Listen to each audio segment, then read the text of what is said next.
was interesting. I mean, she's a What lot younger. what She's not even in changes? her 20s yet. So, Okay. and I was once her age, and I apologize too much because you called me out on it. But I have now gotten into the habit of calling it out for other women. Because you want them to be, you Free. want them to be better, I want them right? to Just feel free of the responsibility of having to apologize for yes. everything. And also so that they can appear that they're more in control of how they manage situations. I think I'm that gonna if tell you you something. Ed, go ahead. and here's something I literally thought of while we were talking, right? So I look at you, I see a strong person, it's knowledgeable, can handle a situation, right? So if someone was to say, oh, whatever situation, trouble, can Julie handle it? Absolutely, problem solver, da da da, right? Now, if you think back to your over apology days, to me, to a coworker or another manager or whatever, someone on the team, you're sending mixed signals. And then I was like realizing that that's what we're doing. We're in one Mm, sense we're showing this control and and this ability to handle things, and then we turn right back around and go, oh, I'm sorry, I'm sorry, I'm sorry. I mean, even if we follow that sorry up with a solution, it's it has to be sending mixed signals. I never thought about that before. We're sending mixed signals on our ability. Yeah, they can. Oh, yeah, they can handle it. But and I can imagine how one person hearing more of the I'm sorries and the other person seeing the solutions, not sure if they're talking about the same person or that is a very good point. not. It I didn't does think send about mixed that until signals, mm-hmm. definitely in the workplace. Uh, and that's where I have made it a point to truly curb that behavior because Yes, it will be everything from an email that I sent out to a Slack message or a Teams mess, whatever tool you're using to communicate with your coworkers. right, That's where I'm really mindful. So I will find myself still typing sometimes, sorry, right. But it or comes please. backspace, backspace, And then it's, backspace, erase, erase, erase, erase. yeah, yes, erase, It erase, is, erase, because we're not doing that. it is definitely, even after all these years, and I don't, there are times when someone is going through something, it mainly work related, I find. And my first thought is to say or feel, I'm sorry, right? And I think it's the recognizing, it's the empathy. I don't want you to go through this, right? Especially if they're going through something that I'm involved with, right? That gets them involved as well. Um, let's try to make it more personal. If I said, "Oh, Julie, this supermarket over here has the whatever ingredient you've been looking for that's been hard to find, and they have great prices on most of their stuff," right? So you go there, you find that they have the item you're looking for that you've not been able to find. You find that they have great prices, but you also find that their lines are really long. So you say, "Oh my God, yes, I found all that stuff, but their lines are so long." And then I go, "Oh, I'm sorry. Why would I apologize? There's absolutely no reason for that, right? But some of the feel is because you were um,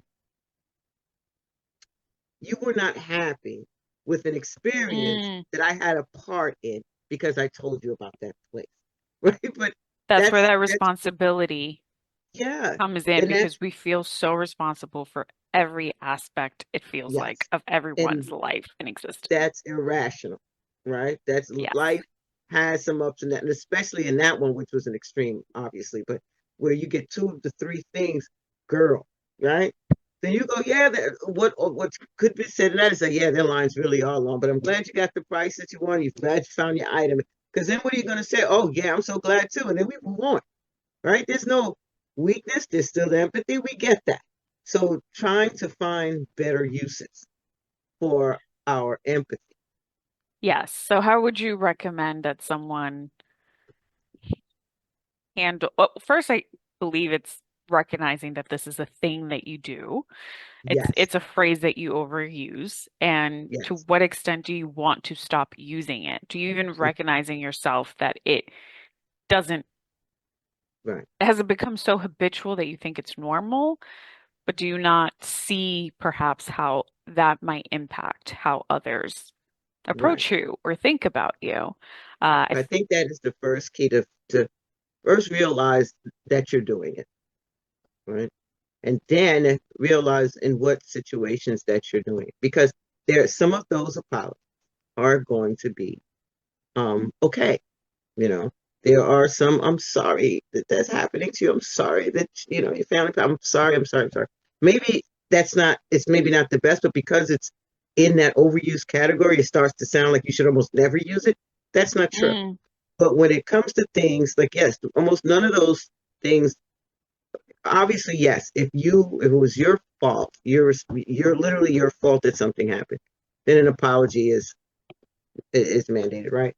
But to me, that's not the only time. It can be used in a form of empathy. Um, and then there's other phrases, I guess, considering the situation, right? So I guess that's really what it comes down to, right? Like, like I said, that one. Sometimes when I hear that one, oh, I hate that for you, or I hate that for me, or I hate like I'm almost laughing at it's a. To me, I find the humor in it, no matter how serious it's set, right? But I can hear that someone would use that one serious. I guess maybe because the first times I've ever heard it were in situations that were funny. And so, have you ever seen the video? I'll try to keep it short. There was a video of this woman whose wig came off no. during her meeting. It is hysterical, mainly because the woman she handled it so well, so well. She was so, and her Did whole someone everything about point it this out for is her, or viral she on YouTube. Yeah, huh? someone See, pointed yes. it out, or she realized Oh it on no, her she own? realized, and she went, and after she was like, "I hate this for me." That was it.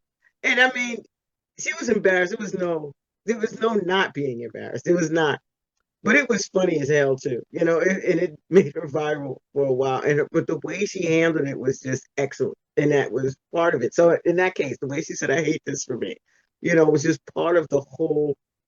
Yes, you understand that because she's embarrassed. I would hate that to be me, type of thing. But I'm just saying, so that phrase doesn't have the empathy Mm, for me. For others it might very well work. Um, I usually use things. I wish that was going better for you. I wish things were different. I wish, that's a good one. um, what else? Oh, yeah. Yeah. For work, I think personally, if I'm really at fault, I will say Hmm. my apologies. I apologize Hmm. for that, and then I Yeah. immediately follow that up with a solution. Right. Or this is how I am taking care of it. I think Right. at the end of the day, what I want to ensure that it's coming across is that I have a handle on the situation, or if I don't have the handle on the situation, I apologize, and now I am going to be reaching out to X, Y, and Z to help Right. rectify it.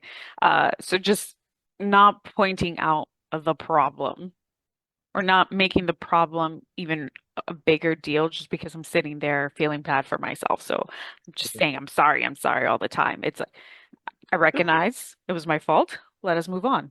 Well, let us find the solution. That too comes with. I guess it also depends on what managers you've had. Um, in your in your early work stages because they do form your work personality a lot. But I know in the beginning there's people who try to make it seem like you should never make a mistake or that the mistake you made is now, you know, the worst thing in the world. Well, you have Mm, others that go, okay, you made that mistake, how are you going to fix it? And you can see that their focus is then not on the mistake. Mistakes happen. How are you going to fix it? That's what I'm after. Where others are make the focus on the, oh, you made a mistake, which is more on them, on their personality and trying to keep you down mentality than anything else. So if you grew up work wise under that type of burdensome person, mm, then you don't want to make mistakes. So you don't want to get caught having to say I'm sorry, right? Where I don't have a problem with apologizing. Like you, I say I'm sorry and I move on because I'm not lingering here on the mistake. We're not staying here. I'm not staying here. Let's all of us slide on over to the solution there because that's where I'm over. I'm already here. You yeah. coming over here with me because that's where I'm at. We're not staying here. And I realized that some has some effect on my apology as well, right? So I apologize, right? It's that thing of also an apology doesn't have to sound, I was about to say pathetic. I don't mean that, but trying to find a better word, but like you can say I apologize. Like, so say I apologize. On my bad. That do I have to say I'm sorry? I'm sorry, my bad. Do you know what I'm saying? They're just as You don't sincere. have to continuously pile That on meek sound to it. the meek. It's back Meek to is that the other word. again. We Yeah. don't have to be meek about it. Can we talk about it?